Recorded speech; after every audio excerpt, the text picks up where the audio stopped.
Hey, it's Justin, and I want to share with you a story about the very first time I really got into personal development as a conscious decision. Now, I was reminded of the story because I was watching this video about teaching and learning techniques and things, and it reminded me of a time that I told this particular story while I was doing my learning and teaching certification, and the person that I told the story to had remarked that it's quite an interesting way of having looked at it, which I didn't really think it was, but after having worked with students in the personal development space, I do think that it is a way of thinking that not everyone has. So if this is a new way of thinking for you that makes personal development seem a little bit more either doable or enjoyable or cool or whatever it is, and if it helps you, then that's good. So the story is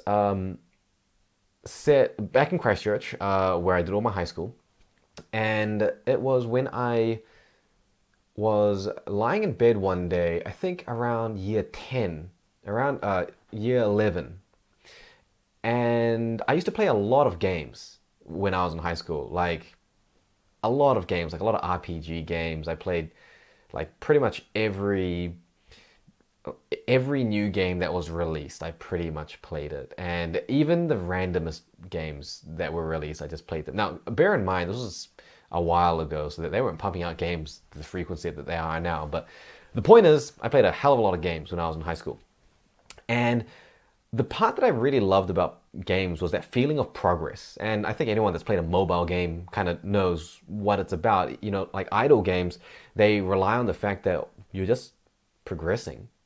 And there isn't really even like a purpose. There's no end point. It's just progress for the sake of progress. And I used to do this thing where I would create a new character or a new account, and I would just play that character until I got to a point where it became harder to level up. And then I'd just make a new character and I just do the same thing because I just love that idea of like leveling up and getting more stuff. And I was lying in bed, and I was just thinking about how cool it would be if I could like increase my own stats. This is before the time where there were, 100 different animes out there where the genre is about like being in a game. And I thought, well, if I could increase like my strength stat or my intelligence stat, not by some crazy amount, but even if I could increase it by like, 3 or 4 points and then allocate those skill points into that, how awesome would that be? Like how could that change my life? And what would that empower me to do? And it didn't really take that long to realize, well, actually, I guess that's what it, like, I guess increasing your strength stat is just called going to the gym.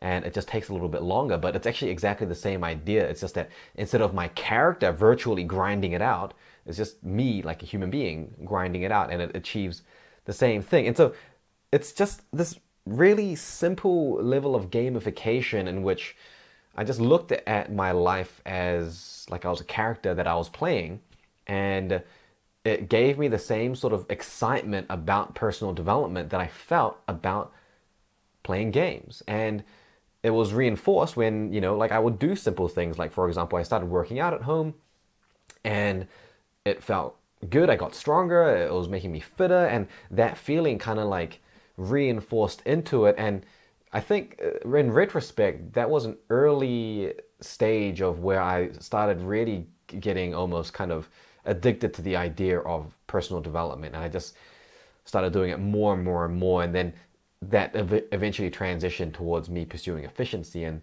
things like that. So if you're someone that is on the edge of personal development, and maybe you're like me and you just play a lot of games and that's kind of your thing and it makes you feel so lazy, well, try to see if you can kind of reframe your perspective on life so that you see it as a game that you're playing and you're the main character, and all the stuff that you're doing in those games, no, I take that back. Some of the things that you can do in those games, like personal development and increasing your stats and leveling up and getting new skills and unlocking new exciting classes and territories and areas and jobs and things like that. That's actually all really much the same thing. And my employees will also know that I have that kind of view on things. Like I recently just created a skill tree for one of my employees just to kind of like gamify learning. So maybe it's helpful. Maybe it's something that you can use for yourself. If it is, let me know. I'd really love to know how you gamify your own life, and maybe I'll learn a different way of gamification that could one day work for a student who didn't really get my initial gaming analogy. Thanks for watching, and I will, I guess, post something next time.